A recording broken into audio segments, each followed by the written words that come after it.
नमस्कार, मैं हूं तुषार शर्मा और आप देख रहे हैं चुनावी खबरों पर आधारित चुनाव आज तक का ये खास बुलेटिन। सबसे पहले आप दिन की बड़ी चुनावी खबरों को संक्षेप में जान लीजिए, जिसके बाद हम आपको बताएंगे कि यह खबरें खास क्यों हैं और उसके राजनीतिक मायने क्या हैं। राजस्थान में सीएम अशोक गहलोत और सचिन पायलट को लेकर कांग्रेस आलाकमान ने दावा यह किया है कि दोनों के बीच सुलह हो गई है। दिल्ली के सीएम अरविंद केजरीवाल ने मंगलवार को सीपीएम महासचिव सीताराम येचुरी के साथ मुलाकात की है, जिसके बाद येचुरी ने केजरीवाल को भरोसा दिलाया है कि सीपीएम अध्यादेश पर लाए जाने वाले बिल पर संसद में आम आदमी पार्टी का साथ देगी। उधर महाराष्ट्र में जारी सियासी हलचल के बीच उद्धव गुट के सांसद विनायक राउत ने बड़ा दावा कर दिया है। क्या है पूरा मामला, विस्तार से आपको बताएंगे। मध्य प्रदेश में धीरज पटेरिया ने एक बार फिर से बीजेपी का दामन थामा है। वहीं केंद्र सरकार के 9 साल पूरे होने पर बीजेपी महाजनसंपर्क जन अभियान चला रही है। अब थोड़ा विस्तार से खबरों को समझने की कोशिश करते हैं। तो शुरुआत करते हैं चुनावी राज्य राजस्थान से, जहां मुख्यमंत्री अशोक गहलोत और पूर्व डेप्यूटी सीएम सचिन पायलट के बीच जारी जंग पर फिलहाल लग गया है ब्रेक। ये दावा किया है खुद कांग्रेस आलाकमान ने। पार्टी अध्यक्ष मल्लिकार्जुन खड़गे, महासचिव केसी वेणुगोपाल और राहुल गांधी ने गहलोत और पायलट के साथ सोमवार को 4 घंटे तक लंबी मीटिंग की है। कांग्रेस आलाकमान ने दावा यह किया कि दोनों ही नेताओं को राजस्थान विधानसभा चुनाव एक साथ मिलकर लड़ने पर मना लिया गया है। वेणुगोपाल ने राजस्थान चुनाव में जीत का दावा किया है। वहीं अशोक गहलोत ने कहा है कि सब मिलकर चलेंगे तो राजस्थान में कांग्रेस की सरकार बनेगी। उन्होंने कहा कि पार्टी हाईकमान ने हम पर भरोसा कर लिया है। अब तक पार्टी के वफादार रहे हैं, आगे भी हम वफादार बने रहेंगे। चलिए सुनाते कि अशोक गहलोत ने और क्या क्या कहा।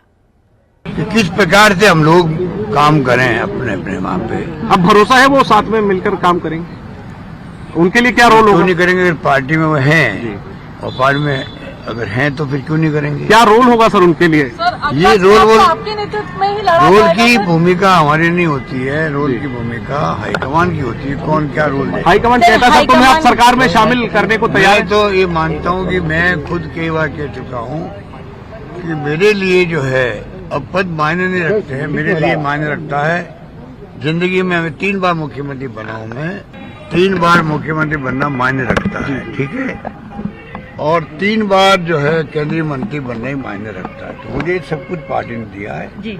सोनिया जी ने और राहुल जी ने मुझे विश्वास किया, प्रियंका जी का भी योगदान था। जब मुझे तो चांस दिए हैं काम करने के, तो आज मेरी ड्यूटी बनती है कि मैं वो काम करूं जो हाईकमान चाहे। वे किस प्रकार से हम जीत के आए हैं। आपको बता दें कि 2018 में राजस्थान में कांग्रेस सरकार बनने के बाद अब तक पार्टी हाईकमान 9 बार अशोक गहलोत और सचिन पायलट के बीच किसी न किसी मुद्दे पर तनातनी जारी रही है, जो अब खत्म हो गई है। हालांकि कुछ समय के बाद फिर से हालात जस के तस हो जाते हैं। इस बार उम्मीद की जा रही है ऐसा ना हो। अब रुक करते हैं राजधानी का।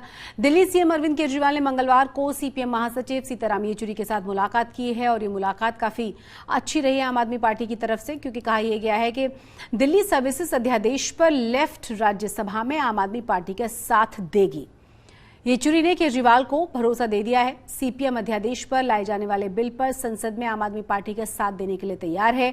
केजरीवाल ने कहा है कि सभी नेताओं का मानना यह है कि मोदी सरकार दिल्ली के लोगों के साथ अन्याय कर रही है। सीपीएम ने दिल्ली के लोगों के समर्थन में एक रैली भी निकाली थी। संसद में भी वो दिल्ली के लोगों का साथ देगी। केजरीवाल ने और क्या कहा है, जरा देखिए। तो अगर सारी नॉन बीजेपी पार्टीज एक साथ आ जाएं तो इस अध्यादेश को गिराया जा सकता है। तो इसीलिए आप लोग देख रहे हैं कि मैं एक पार्टी अध्यक्ष से जाके मिल रहा हूं और उनकी हम सपोर्ट मांग रहे हैं कि जब ये संसद में बिल आए तो वो दिल्ली के लोगों के साथ खड़े हों, दिल्ली के लोगों को न्याय दिलाएं। दिल्ली के लोगों के साथ बहुत बड़ा नुकसान हुआ है, दिल्ली के लोगों का बहुत बड़ा धोखा हुआ है दिल्ली के लोगों के साथ। तो इसी सिलसिले में मैं ममता बनर्जी से मैडम से मिलने गया था, उन्होंने सपोर्ट जाहिर किया। ठाकरे साहब से मिलने गया था, उन्होंने सपोर्ट जाहिर किया। एनसीपी से मिलने गया था, उन्होंने सपोर्ट जाहिर किया। केसीआर साहब से मिलने गया था, उन्होंने सपोर्ट जाहिर किया। उसी सिलसिले में आज मैं सीताराम येचुरी जी से, उनकी टीम से और सीपीएम पार्टी से सपोर्ट मांगने के लिए आया कि इस राज्यसभा में आप हमें सपोर्ट कीजिए। और मैं तहे दिल से शुक्रिया अदा करता हूँ सर कि आपने आप अपनी तरफ से और पार्टी की तरफ से दिल्ली के लोगों के साथ खड़े होने का आपने निर्णय लिया। और खबरों में आगे बढ़ते हैं। महाराष्ट्र में जारी सियासी हलचल के बीच उद्धव गुट के सांसद विनायक राउत ने बड़ा दावा कर दिया है। उन्होंने सोमवार को कहा कि शिंदे गुट के 22 विधायक और 9 सांसद पार्टी छोड़ने की तैयारी कर रहे हैं और हमारे संपर्क में आ गए हैं। राउत ने यह भी कहा है कि शिंदे शिवसेना के सांसद इसलिए नाराज हैं क्योंकि उनके काम नहीं किए जा रहे हैं, साथ ही उन्हें तिरस्कार भी झेलना पड़ रहा है। राउत के मुताबिक अगर शिंदे गुट में बगावत हो जाती है तो उनकी सरकार गिर जाएगी। साहब के साथ बेईमानी करके जिन्होंने गद्दारी की, उनमें से कई आमदार और कई खासदार अभी शिवसेना उद्धव बाला साहब ठाकरे जी के संपर्क में है।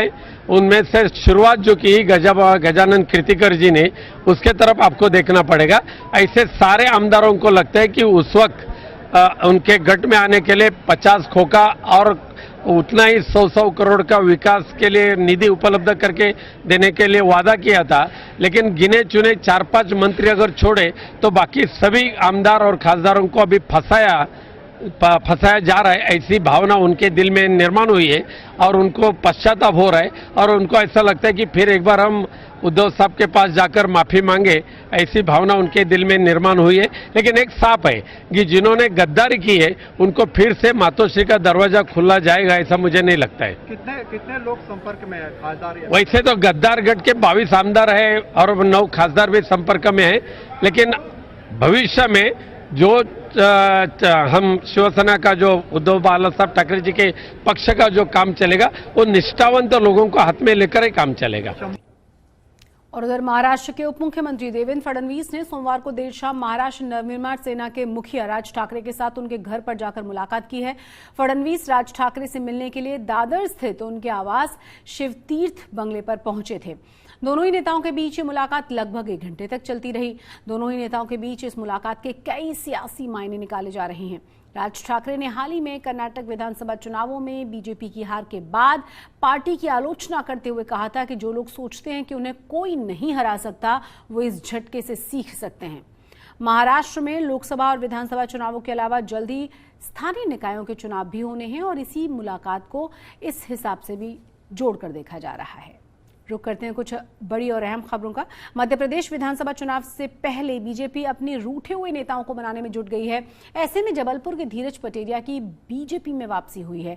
सीएम शिवराज सिंह चौहान ने पटेरिया को बीजेपी कार्यालय में सदस्यता दिला दी है। इस दौरान बीजेपी प्रदेश अध्यक्ष वी.डी. शर्मा और गृह मंत्री नरोत्तम मिश्रा भी यहां मौजूद थे।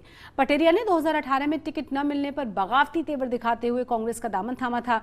सीएम शिवराज सिंह चौहान ने कहा है कि धीरज पटेरिया की एक बार फिर से घर वापसी हुई है और अब सभी को मिलकर मध्य प्रदेश में बीजेपी को जिताना है। शिवराज सिंह चौहान ने और क्या कहा है, चलिए आपको दिखा देते हैं। वर्षों से भारतीय जनता पार्टी के समर्पित कार्यकर्ता रहे, युवा मोर्चे को प्रदेश के अध्यक्ष रहे और युवा मोर्चे के प्रदेश अध्यक्ष के नाते मेरे साथ भी उन्होंने काम किया है कई वर्षों तक। अब बीच में जो भी परिस्थितियां रही हो, अपने घर में उनकी वापसी हुई है। मैं उनका भारतीय जनता पार्टी के परिवार में फिर एक बार हृदय से स्वागत करता हूं। मित्रों, एक बहुत जरूरी बैठक हम लोगों की अभी कोर टीम की है, इसलिए बहुत लंबी बात नहीं करूंगा। जो बात अध्यक्ष जी ने कही, माननीय रघुवंश जी ने कही, इस समय केवल बाहर के ढोल नहीं बजे, युद्ध का नगाड़ा बज गया है। सेनाएं आमने सामने और हमको हर हालत में, मोदी जी के कार्यकाल के लिए 9 साल पूरे हुए, तो हर हालत में मध्य प्रदेश में फिर से भारतीय जनता पार्टी की सरकार भारी बहुमत से बनानी है और उसमें जबलपुर का सबसे जबरदस्त योगदान होना है। पीएम मोदी के नेतृत्व वाली केंद्र सरकार को मंगलवार को 9 साल पूरे हो गए हैं। अब 10वां साल चुनावी वर्ष होने जा रहा है। ऐसे में केंद्र सरकार के 9 वर्ष के फैसलों और नीतियों को लेकर हर राज्य में बीजेपी इकाइयां महासंपर्क जन अभियान चला रही हैं। सभी अपने मुख्यमंत्रियों और राज्यों में प्रेस कॉन्फ्रेंस कर मोदी सरकार की उपलब्धियां गिनवाने में जुटे हुए हैं। ऐसे में बीजेपी के स्टार प्रचारक पीएम मोदी बुधवार को राजस्थान के अजमेर में मेगा रैली करने वाले हैं। बीजेपी इस अभियान के जरिए आगामी चुनावों में अपने वोट बैंक को और ज्यादा मजबूत करना चाहती है। चुनावी खबरों पर हमारी इस खास पेशकश में आज के लिए बस इतना ही। चुनावी खबरों से जुड़े हुए हर अपडेट के लिए आप जुड़े रहिए चुनाव आज तक के साथ। और साथ ही चैनल को सब्सक्राइब करना बिल्कुल ना भूलें। नमस्कार।